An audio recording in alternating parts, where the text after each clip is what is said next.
everyone, my name is Raylan Embleton and I work at the Hill Aerospace Museum in our education department. Today we have a weather demonstration for you.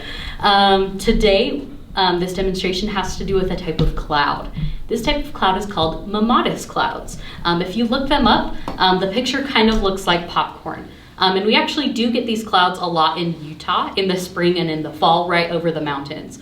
So you'll be able to see them this spring, so be on the lookout. These type of clouds are actually very, very dangerous to fly in. Okay, the air that these clouds create is very unstable. Now, is air that is unstable good or bad for an airplane? Bad.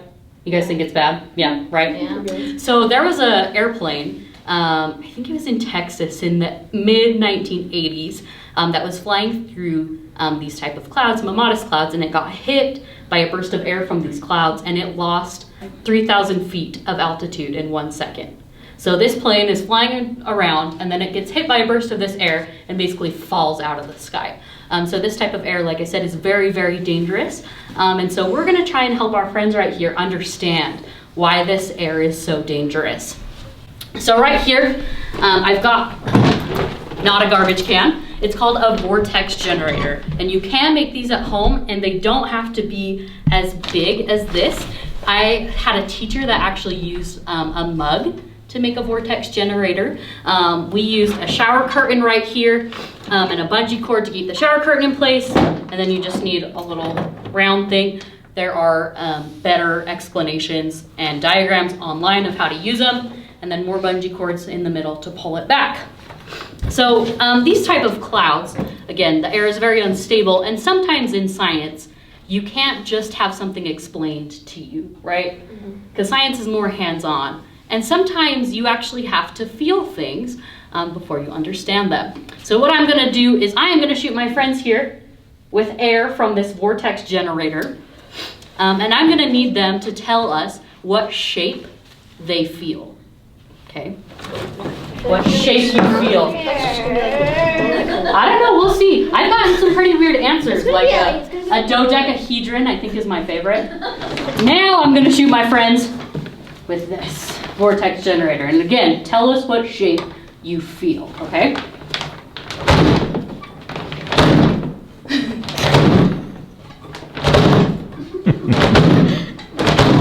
Plus I just touched. Dude.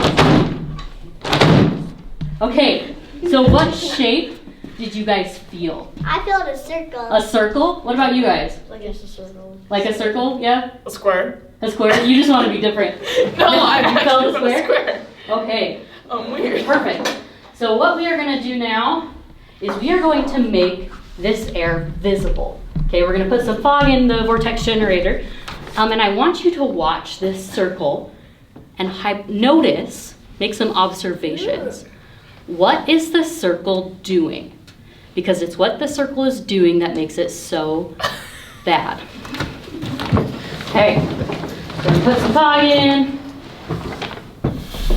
Okay, so I'm gonna shoot this up to the light so everybody can see it.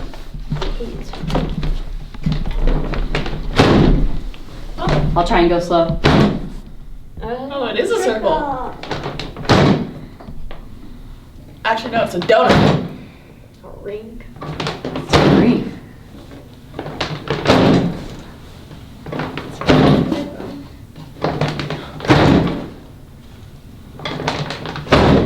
Touch it.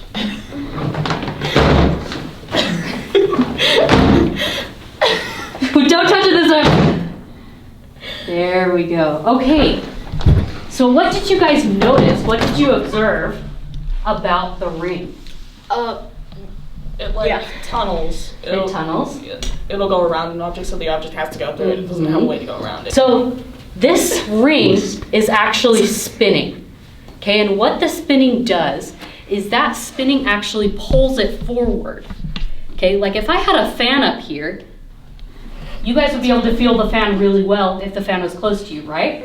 But if I move the fan all the way across the room, they wouldn't be able to feel the fan. But this Vortex Generator can shoot the air all the way across the room, and it's still pretty strong. That's because that spinning motion is pulling that circle forward. thank you for joining us today. I hope you guys tune in again for another experiment. Thank you.